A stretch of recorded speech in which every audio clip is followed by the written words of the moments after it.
Elizabeth Cady Stanton, one of the most influential people of her time. She was born to a lawyer and a state assemblyman who got elected to Congress as a Federalist and worked with Alexander Hamilton, Aaron Burr, and much later even worked with a well-known guy, Abraham Lincoln.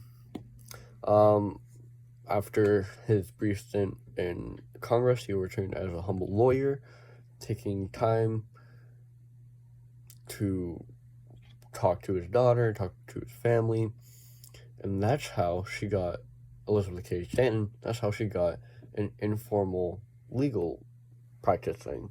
She knew a lot about the legality. She heard her father talk to hundreds of people, probably, about just law.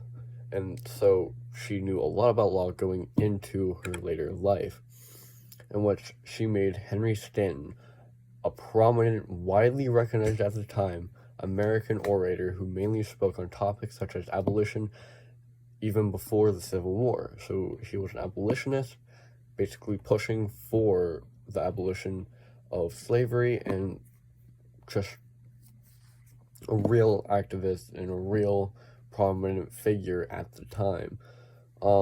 She became active in the anti-slavery movement and worked with leading abolitionists at the time. You got your Sarah and Angelina Grimke. Don't know how to pronounce that. William Lloyd Garrison, she worked with him.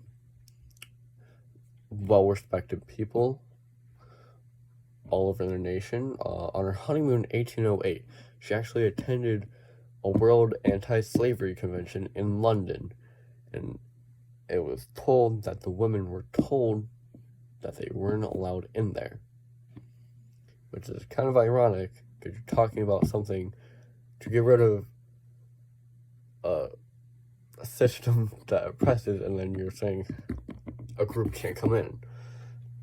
My thoughts on that, but it was at this that she met Monsieur Mott, who was an American Quaker, an abolitionist, and a women's rights activist, who had built the idea of reforming the position of women in society when she was one of the women excluded from the convention in London.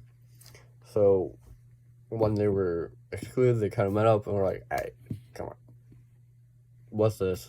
We gotta get on that. And then 8 years later, in July 1848, Stanton and Mott held the first women's rights convention at Seneca Falls, New York. This convention, in the eyes of historians and many people, is seen as a launching point of the women's suffrage movement, and 7 decades later achieved the massive goal of women's right to vote.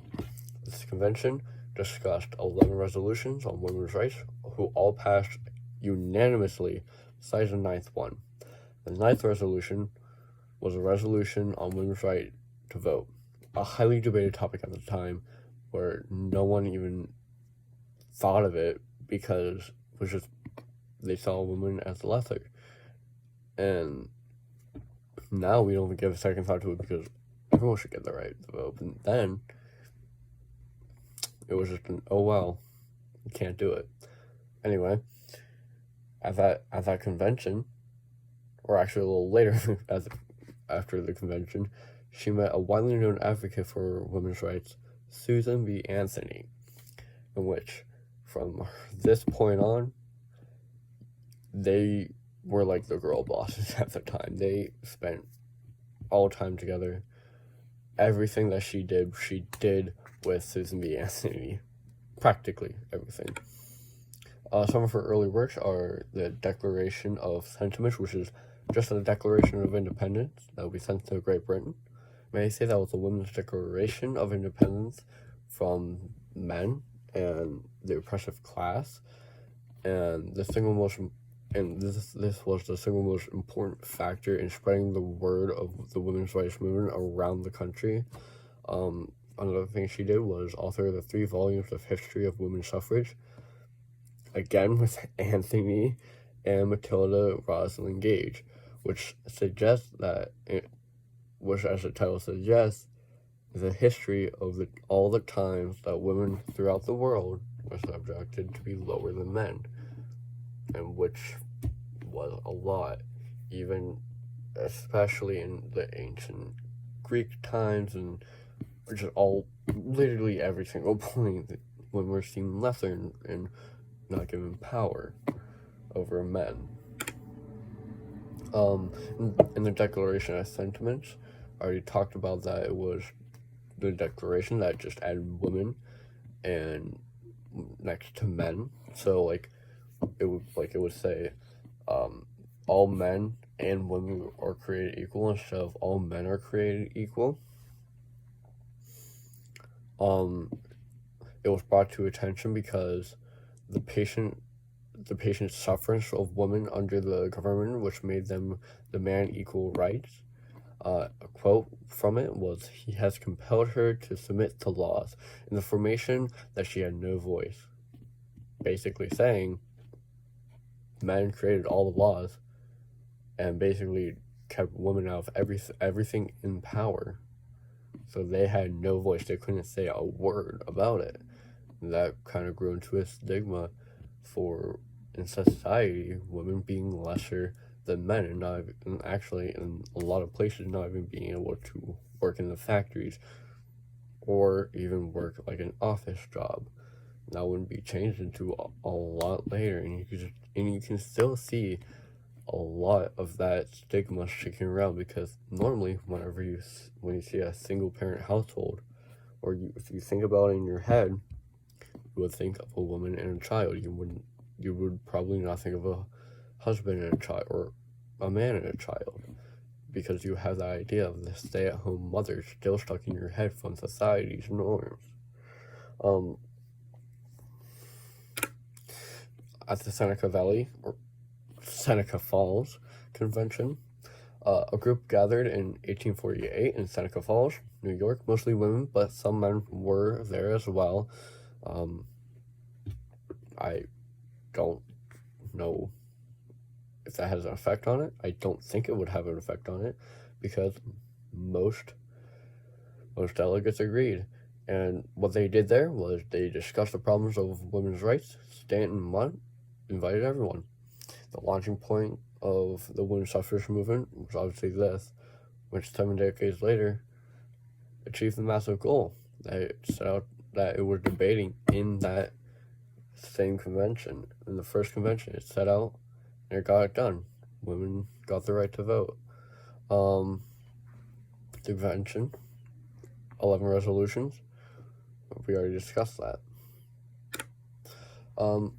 Her life in the Civil War era and the Reconstruction era was very interesting. She was involved in the Civil War effort. She became very involved in supporting and speaking about the 13th Amendment and supporting it. I can't say that enough. She loved supporting freeing laws. She was of... I was going to say fucking liberal. Okay.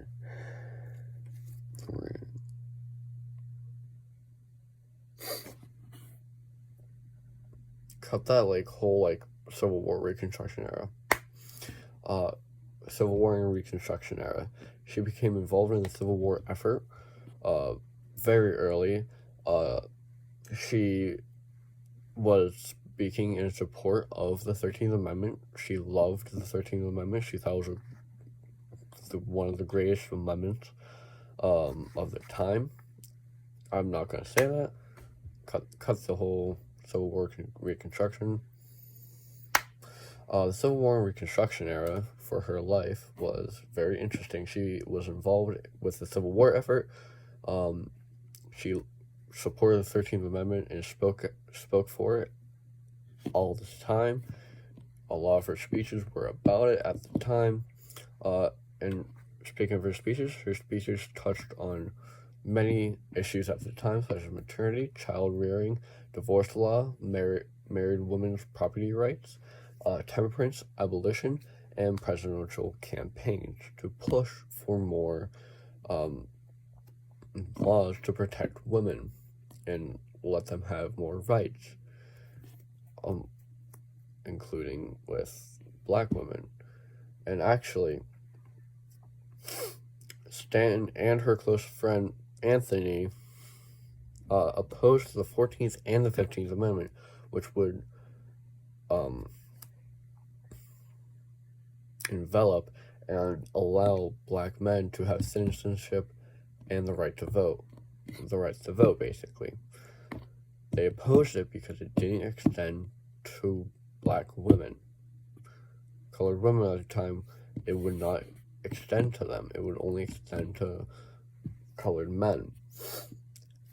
And also in this era, Stan and Anthony, like everything else, founded the NWSA, the National Women's Studies Association. Stanton was very involved. She wrote and edited for the NWSA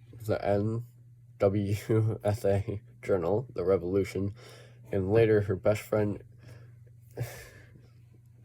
insisted that Stanton accepted the position to be the president of the NWSA. And that was a huge step. She didn't want to at first, because she thought it was a lot of responsibility, I assume, but she took it. And Stanton also published the Women's Bible, which basically extends the Bible to women and just touches on those topics more. And basically touched on religion and women's rights. Wrote an autobiography called 80 Years and More about the events in her life. And she died in October 26th, 1902 in New York City, 18 years before the women gained the right to vote.